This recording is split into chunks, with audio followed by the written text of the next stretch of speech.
ক্ষমা করে দিও ভাই। এখন আমি তোমার আব্বুকে কি জবাব দেব?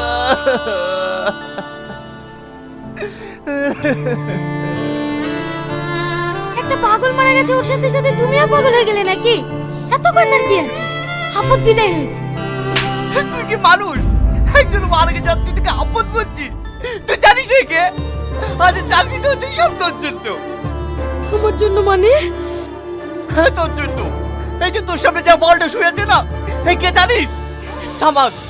হ্যাঁ সেই সামাদ। এই যে তোকে রোজ রবিবার করে স্কুলে নিয়ে যেত।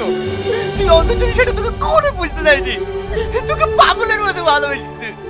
আর তুই ওর ভালোবাসা বিসর্জিত তুই স্বার্থের লেগে আমাকে বিয়ে করেছিস। একবার তুই ওর কথা ভাবিসনি। আমি এইভাবে পাই করার চেষ্টা